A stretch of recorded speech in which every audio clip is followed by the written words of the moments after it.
Free News-ի եթերում լուրերից դուրս քննարկումն է սկսվում, այս պահին տաղավարում իմ գործընկերն է հանուն Հանրապետության կուսակցության փոխնախագահ Ռուբեն Մեհրաբյանը։ Բարև ձեզ, պարոն Մեհրաբյան։ Պարոն Մեհրաբյան, եթե սկսենք սենց մի փոքր բանով, ալիգորիայով, հա, եթե տենց կարելի ասել, ինչ է կատարվում Հայաստանում, Հայաստանի քաղաքական դաշտում, միտսակ պատերազմ եւ խաղաղություն, թե պատերազմ խաղաղություն կամ պատերազմ թե խաղաղություն։ Քաղաքական դաշտում ըստ էության ոչինչ էլ չի կատարվում, որովհետև քաղաքական դաշտը բաղկացած է հենց դաշտից եւ այդ դաշտի վրա գտնվող եւ մինչեւ հիմա չհավաքված աղբից։ Ուրիշ բան չկա։ Այո, մենք ունենք աղբովլի քաղաքական դաշտ, որտեղ այս պահի դրությամբ տեղի են ունենում քննարկումներ այն մասին, թե ինչպես ենք շարժվում առաջ, եւ կա աղբ, որը ընդամենը ապականում է այդ դաշտը եւ ուրիշ ոչինչ։ Բովանդակային առումով այստեղ խոսակցություն չկա եւ չի կարող լինել։ Այն գողկատ ու քաչալ շուն հարթության վրա բանավեճերն էլ բովանդակություն չունեն ապրիորի։ Ահա թե ընդհանուր բնորոշումով ինչու հետ մենք գործ ունենք։ Եվ ժամանակն է զբաղվել աղբահանությամբ։ Երևանի քաղաքապետարանին, հա, նաև ակնարկ։ Համապատասխան ծառայություններին նաև, այո, քաղաքական աղբահաններին իրավական իրավապահ դրանք բոլորը աղբահաններ դուք նոր ինչ-որ եզրույթ եք բերում, հա, կոմունալ քաղաքական։ Այո, ինչ-որ այդ հարթության վրա է հիմա հարցը, բայց բովանդակային առումով առանձնապես բան չկա եւ չի էլ կարող լինել օգոստոսի 8-ից հետո։ Օգոստոսի 8-ից հետո ձևավորվել է նոր իրողություն եւ այդ փոփոխությունը ուղղակի պատմական նշանակություն ունի։ Այդ փոփոխությունն ունի շատ ինտենսիվ դինամիկա եւ տեղի ունեցող process-ներն էլ նաեւ ասեմ, որ անշրջելի են ըստ էության։ Հետեւաբար մնացածը կարելի է դասել, այսպես ասենք, եթերային աղմուկի շարքին, որը եթերի հետ, այսպես ասենք, առանձնապես քիչ առնչություն ունի եւ բարգացում։ Տեսեք, բոլորս էլ հասկանում ենք, խոսք է գնում խաղաղության օրակարգի մասին, բայց սա ոչ միայն խաղաղության օրակարգ է, այլ նաև երկրի հետագա զարգացման կոնկրետ ուղենիշ։ Խաղաղության, անվտանգության եւ զարգացման մասին է ամենը, որպես մեկ ընդհանրություն եւ համալիր։ Բայց դրա այլընտրանքը ո՞րն է։ Չկա այլընտրանք, դրան եւ չի կարող լինել։ Այլընտրանքը տեսականորեն դա չլինելն է։ Այսինքն եթե մի մարդ, որ իրեն համարում է բանական մարդ եւ խոսում է այն մասին, որ մեզ պետք չի խաղաղություն, պետք չի անվտանգություն եւ պետք չի զարգացում, որովհետեւ դրանք կրկնում են փոխկապակցված են, ինձ մնում է միայն ցավակցել։ Այսինքն եթե անգամ խոսում են որոշ շրջանակներ արժանապատիվ խաղաղության մասին, էլի տակ ակնարկ է ռևանշի եւ պատերազմի, այլապես ուրիշ կերպ իրենց պատկերացրածը չի կարող այս խաղաղությունը լիովին արժանապատիվ է այն ամենից հետո ինչ տեղի ունեցել եւ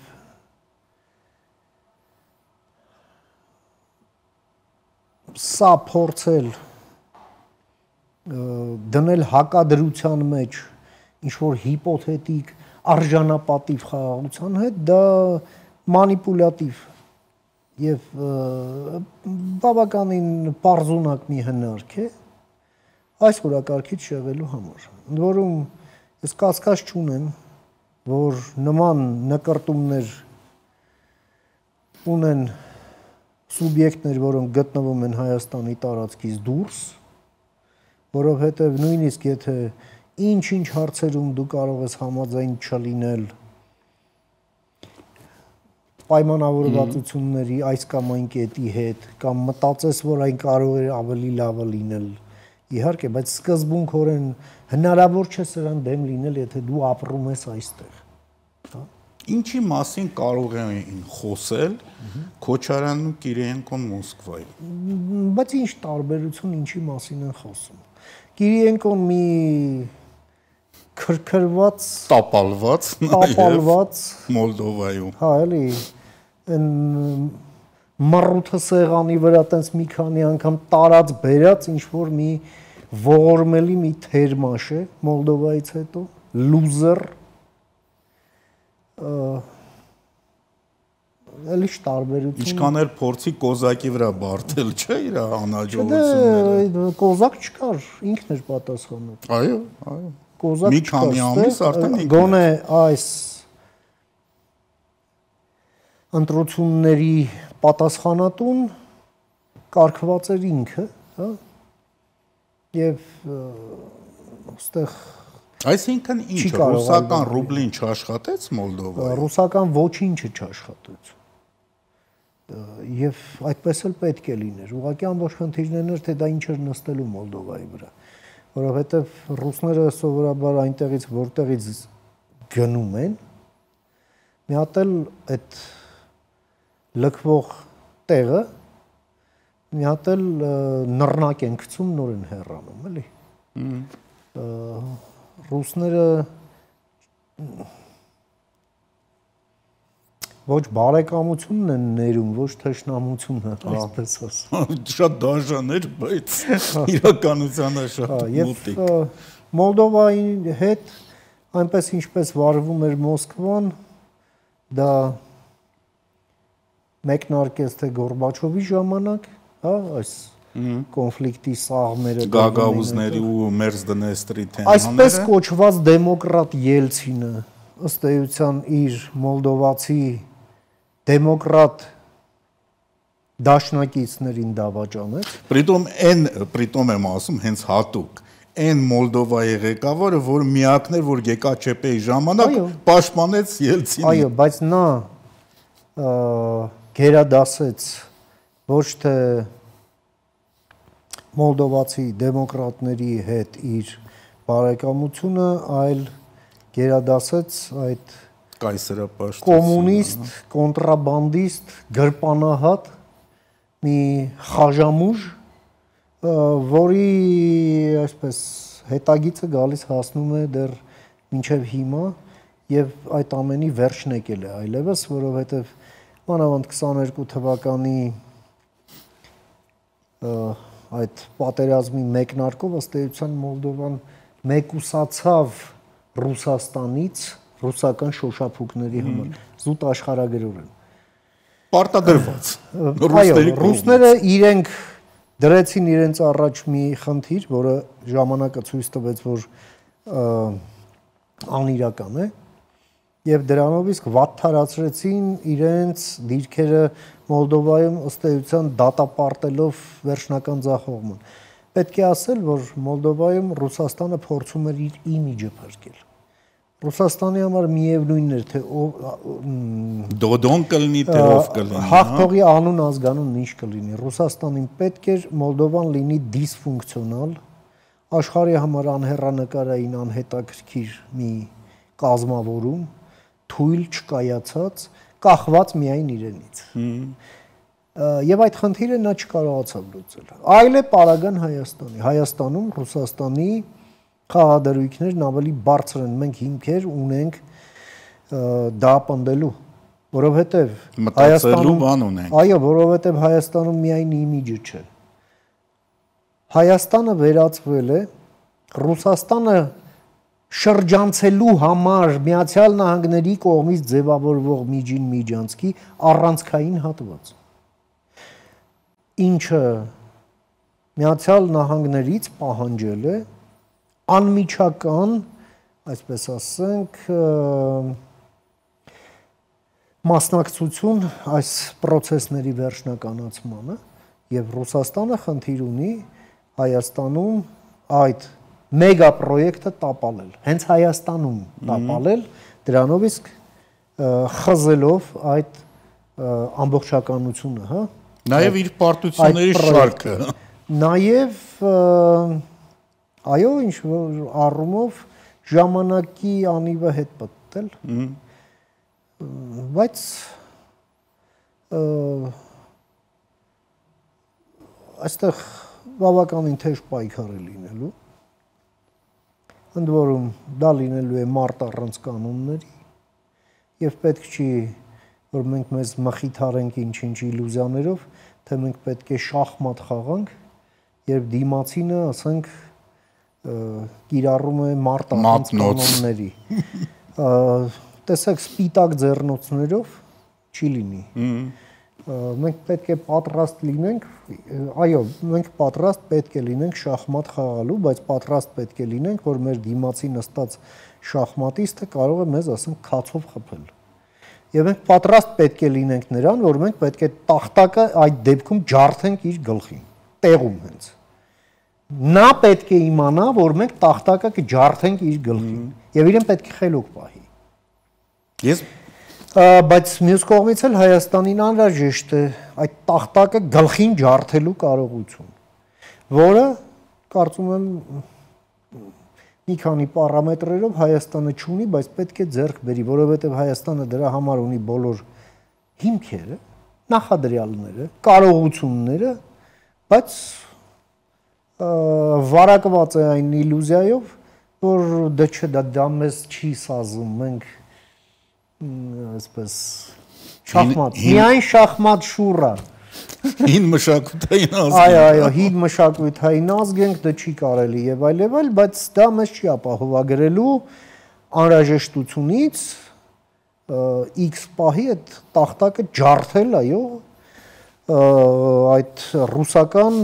պրոքսիների գլխին, եթե նրանք հանգարց շախմատի կանոններից կամ շախմատի էթիկայից իրենց շեղումներ թույլ տան։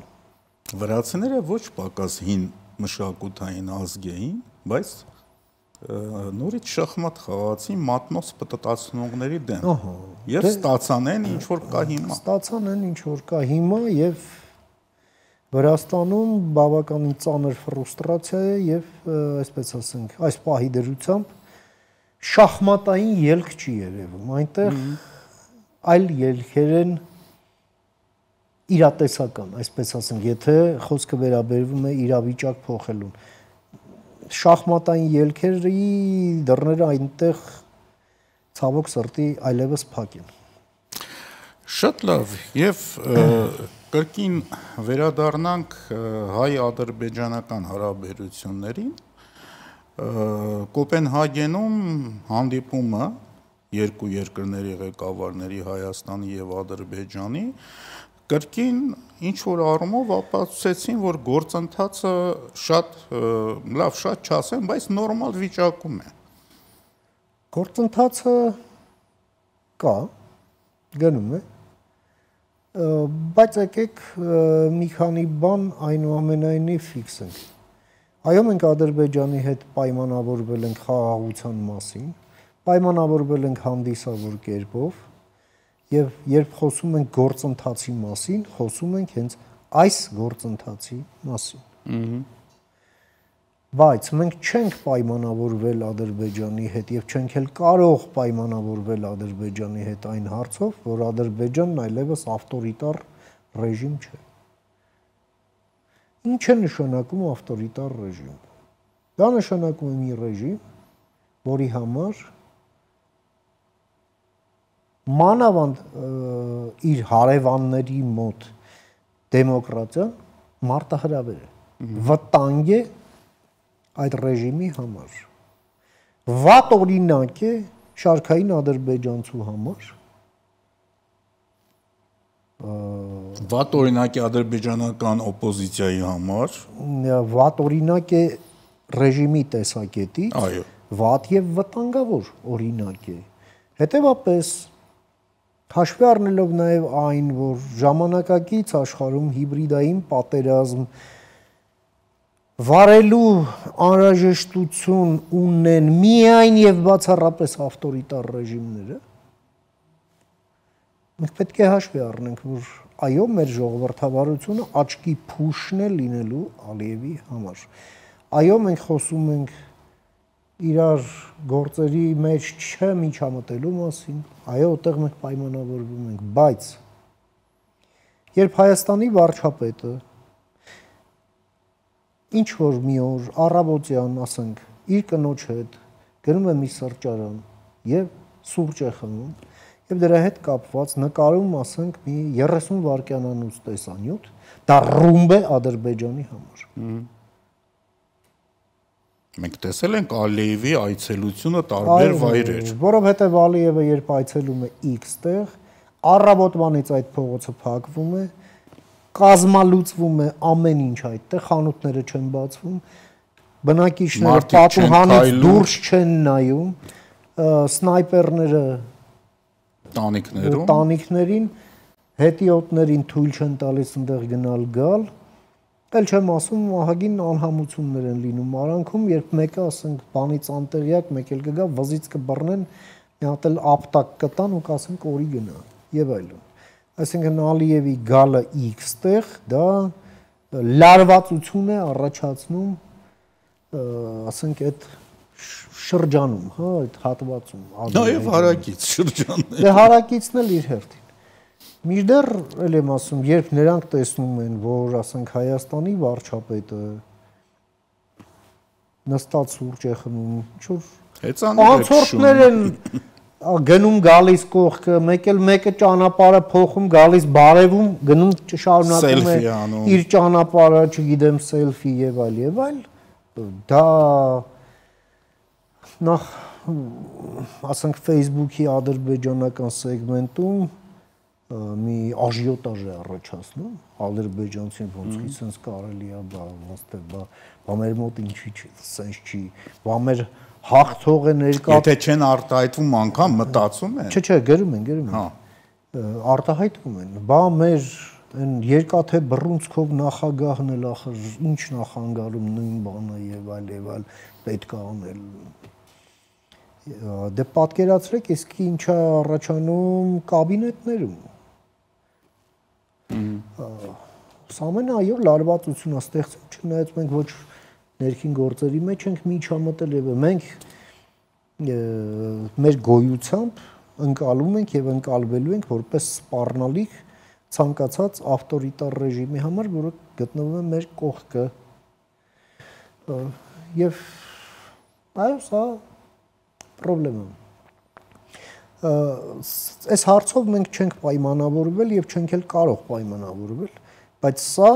այդ ձևավորվող իրողության կարևոր բաղկացուցիչն է, որի հետ մենք տեսանելի հեռանկարում էլ դեռ գործ պետք է ունենանք։ Եվ հենց սա հաշվի առնելով մենք պետք է հասկանանք, որ Ադրբեջանի կողմից հիբրիդային պատերազմը մեր ժողովրդավարության դեմ շարունակվելու է։ Եվ սա անխուսափելի է։ Դա եթե վերցնում ենք զուտ հայ-ադրբեջանական։ Նույնը վերաբերում է հայ-ռուսականին եւ հայ-հապկին։ Ռուսաստանը ամեն ինչ անում է եւ անելու է, որպեսզի Հայաստանում օգոստոսի 8-ի համաձայնությունների նկատմամբ ձևավորվի անլուրջ վերաբերմունք եւ լուրջ կասկածներ իշխանության նկատմամբ, որը հասել է այս համաձայնությունները։ Սյունիքը տվեց տրամաբանության։ Սյունիքը տվեց, չգիտեմ, էս տվեց, այն տվեց, հեսա ռուսներին կհանի, որ բերի թուրքերի, այսի անուննա Թրամփի, սա թուրքերին են, ահա, եւ ինչա տեղի ունենում։ Եթե մինչև հիմա ռուսական այս հիբրիդային պատերազմի կարևոր բաղկացուցիչը կազմում էր ադրբեջանական բանակը, ապա մի շարք իրադարձությունների բերումով, ինչպես նաև հայկական դիվանագիտության ջանքերով, քաղաքական գինը, որը Ադրբեջանը պետք է վճարի շարունակելու համար իր բանակի մասնակցությունը, սրա դարձավ Ադրբեջանի համար անհաղթահարելի։ Եվ Ադրբեջանը հրաժարվեց այդ գաղափարից իր բանակի մասնակցությունից, բայց Ադրբեջանը հիմա Հայաստանի վրա իրականացնում է եւ իրականացնելու է դիսկուրսիվ նարատիվային ճնշում։ Զանգեզուրի միջանցք տրամաբանություն։ Զանգեզուրի միջանց եւ Արեմտյան Ադրբեջան։ Հետո երկաթե բռունցքան նկարելու, բա 5 տարի առաջ բա դուք սենց դուք նենց դուք եք արել, դուք եք արել։ Թունավորելու է մթնոլորտը, բայց ուշադրություն դարձրեք ինչ է տեղի ունենում դրանից հետո անմիջապես։ Դրանից հետո անմիջապես Հայաստանի ներսում ռուսական 5-րդ շարասյունը, 6-րդ պալատը եւ հիբրիդային դեգեներատների այլ խմբակներ, դա միանգամից թարգմանում են հայերեն, տիրաժավորում, հրճվում, բերանի ծամոնի վերածում, այս եթերից այն եթեր, արդեն դա այդ պասը ընդունելով, արդեն ապահովում են Պուտինի գոլ խփելը։ Պարզա չէ ոնց է աշխատում այդ կապակցվածությունը։ Ու այնտեղից Վարդանիկը սկսում է ասել։ Դե Վարդանիկներ եւ այլն։ Գումարային առումով Ադրբեջանը շարունակում է իր մասնաբաժինն ունենալ ռուսական այս հիբրիդային պատերազմում եւ սա տեղի է ունենալու այնքան ժամանակ, քանի դա ապահովում է որոշակի էֆեկտ։ Երբ Հայաստանի իշխանությունը անի քայլեր, որը այդ էֆեկտը լինելու, այսպես ասենք, հնարավորությունները կսահմանափակի եւ կզրոյացնի, Ալիևը կդադարի դա անել։ Ինչը պետք դրա համար, մեզ պետք է իդեպ մի ստահակ կա Ադրբեջանի նախկին արտգործնախարար Թոֆիկ Զուլֆուգարովը, նա էլ ինչ էր մոգոնել երեք, որ Փաշինյանին Մոսկվայում Պուտինը արգելեց օգոստոսի 8-ի համաձայնությունների իրականացման ուղղությամբ որևէ քայլ անել ինքնաս։ Ու սա լսացնել տա ամերիկացիներին։ Մենք ոչ թե պետք է թոֆիկներին պատասխանենք կամ այս ներսի աղբին, մեր անելիքը պետք է հասցեագրված լինի ռուսներին։ Ռուսներին պետք է այո մրթով տանել բերել սեղանի վրա։ Ինչ ձևով։ Ռուսական ներկայությունը Հայաստանում պետք է լիկվիդացվի։ Ձեր շնորհիվ, ձեր եթերներում մենք բազմիցս ենք խոսել այդ մասին։ Ռուսական ուժային ներկայությունը Հայաստանում պետք է լիկվիդացվի, ու էլ հեքիաթները թող ոչ մեկ չպատնի։ Թրիպի շրջակայքում եւ երկայնքով ռուսական զորք պետք է չլինի։ Ուղարկեք տուն։ Այդ Պրաշյանի Սլավյանկին մի հատ փչեք, ասեք հաջողություն, հա, մեկ կողմանի տոմսը ձեռքները դրեք եւ ճանապարհեք վերջ։ Իրենց սապոկների։ Երկրորդը, այո, առանց դրա թրիպ չի լինելու։ Ոչ մի ինվեստոր չի գա այնտեղ, որտեղ ռուս սահմանապահ կանգնած։ Չի գա։ Այս հարաբերությունները հաշվի առնելով ու ոչ մի բալանսավորում կամ բալանսավորման մասին խոսակցություն նույնը վերաբերում է նաև միջուկային էլեկտրակայանների։ Դա բնական է, դա արդեն առանձին թեմա է, դա էլ այդտեղ էլ մենք որևէ իլյուզիա չպետք է ունենանք, չնայած Փաշինյանի հայտարարությունը այն մասին, որ այդտեղ չկա ոչ մի քաղաքականություն չի լինելու, մենք բոլորի հետ ինչ-որ բան ենք քննարկում, քննարկելու բան չկա։ Դուք շատ ճիշտ նշեցիք, այդ միջուկային հարցով այդ հուշագիրը օգոստոսի 8-ի խաղաղության մասին համաձայնությունների մաս է։ Այո։ Վերջ։ Այո։ Ուզում եք ասեք քաղաքականություն կամ աշխարհաքաղաքականություն այդտեղ կա կամ չկա, բայց դա իրականացնելը խաղաղության մաս է։ Մենք չենք կարող սա հաշվի չառնել։ Չնայած տեսանք Մոսկվայում այն Ռոսատոմի տավարիշները ոնց էին, չէ՞, փափուկ բարձր գլխի։ Մենք պատրաստ ենք ձեզ Բալուկաշենկո հարգենք ձեզ, դուք ինքներդ ձեզ չեք հարգում։ Ունակ չեք ձեզ հարգելու։ Մեզ ձեր հարգանքն էլ պետք չի։ Կորեք գնացեք։ Հիմա եւ նաեւ կոմունիկացիայի հետ կապված կոմունիկացիաների հետ կապված,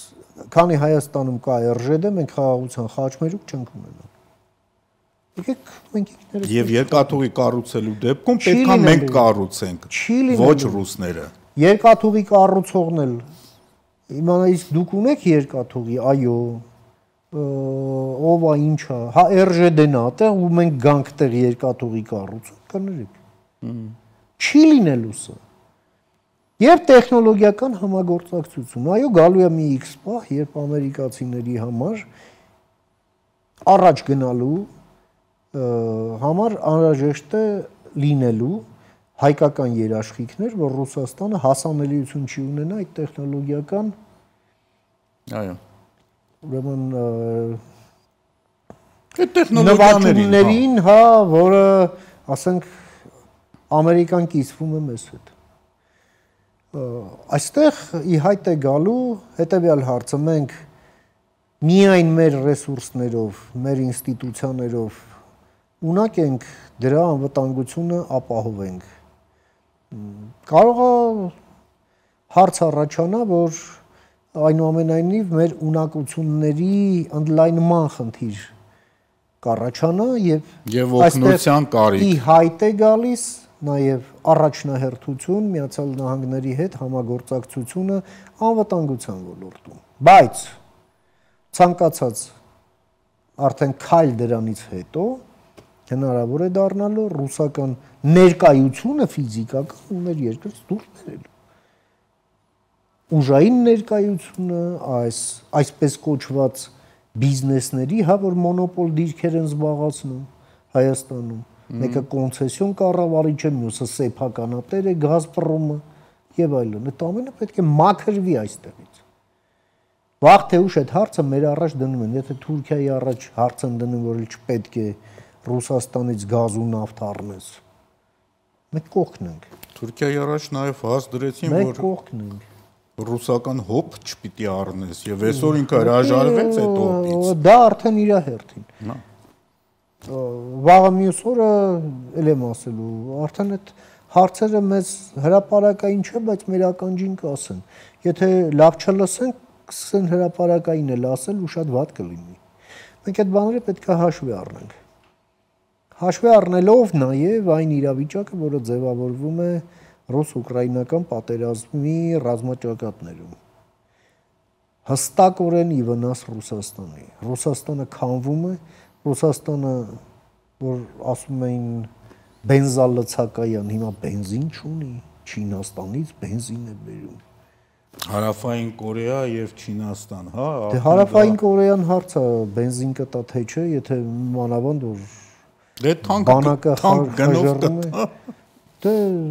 Չինաստանից է ամենայն դեպս բենզին գնալու այնտեղ, գոնե հաղորդագրություն կա։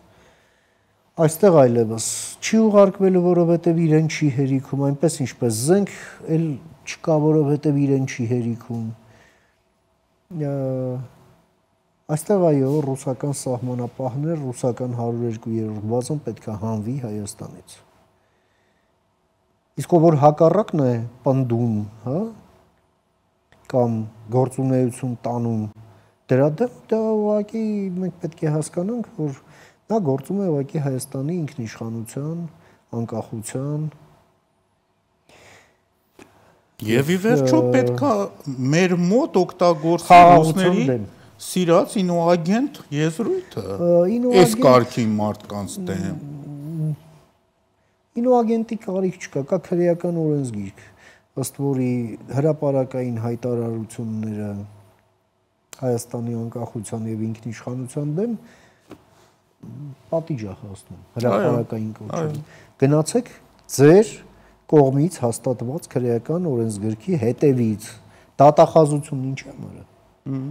Այստեղ մարտահրավերը հասարակությանը, հանցագործությունա պետության դեմ, չէ՞։ Այո։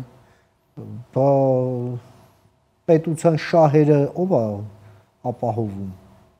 Եվ ոչ միայն դատախազությունը, ԱԱԾ ունենք նաև։ Դա այլ հարց է, ԱԱԾ-ի գործառույթները այստեղ ուրիշ են, բայց դատախազությունը, այո, պետք է մեղադրանքով մտնի դատարան այս փաստով։ Բայց մեր դատախազությունը չգիտեմ ինչով է զբաղված։ գիտահետազոտական բացատրություններով, թե ինչու այդպես պետք չի, կամ ինչու ինքը չի կարող դա անել, օրենսդրությունը եւ այլ, քաղաքական մեծամասնությունը փոխեք օրենքը, բերեք համապատասխանության այն ժամանակակից մարտահրավերներին, որի առաջ մենք կանգնած ենք եւ որոնց դիմագրավելը օրվա հրամայական է։ Օրենքը համապատասխանեցրեք արդի պահանջներին եւ տվեք դատախազին այդ զենքը, որից նա պետք է կրակի։ Երբ Հուվերը ստեղծում էր FBI-ը, չէ՞։ Այո։ Ամերիկայում վախտում էին բոլշևիզմի եւ ֆաշիզմի գաղափարներով տարված բանդաներ, ինչպես նաեւ այդ բուտլեգերների բանդաներ եւ տերորի էին ենթարկում բնակչությանը, Չիկագոն։ Ինչ տեղի ունեցավ։ Եվ լավ ֆիլմեր կան դրա մասին շատ։ Այո, եւ ինչ տեղի ունեցավ, ստեղծվեց համապատասխան ծառայություն, տրվեցին անձեռնամխելիության նույնիսկ աստիճանի լիազորություններ եւ ինչ էր տեղի ունենում։ Այո, սատկացնում էին փողոցներում, սատկացնում։ Մեր մոտ խնդիր կա, մեր միջին վիճակագրական հանցագործը, մեր միջին վիճակագրական ոստիկանից չի վախենում։ Մեր երկիրը անշուն գեղ չի, հա, որ ամեն լածիրակ անփետ մանգա։ Չի կարելի։ Այս ամենը հարկատուները վճարում են օրինապահ քաղաքացու շահերը պաշտպանելու համար, այլ ոչ թե նրա համար, որ թափթփուկները, կրիմինալ ենթամշակույթի կրողները կամ հենց ինքը կրիմինալը վախտա ոստիկանությունն էլ ցանկացած ոստիկանով կարգի է հրավիրել նման լածիրակի, հետո դիսցիպլինար չորտ ուժերի ենթարկվի, թքի թողի գնա։ Մնացած ոստիկաններն էլ բա մեզ պետք է։ Սա չի կարելի։ Շնորհակալություն պարոն Մեհրաբյան, հաճույքով կշարունակեի զրույցը, բայց եթերաժամը սպառվեց։ Հիշեցնեմ, որ տաղավարում հյուրընկալել էի Հանուն Հանրապետություն կուսակցության փոխնախագահ Ռուբեն Մեհրաբյանին։ Ամենայն բարիք ձեզ։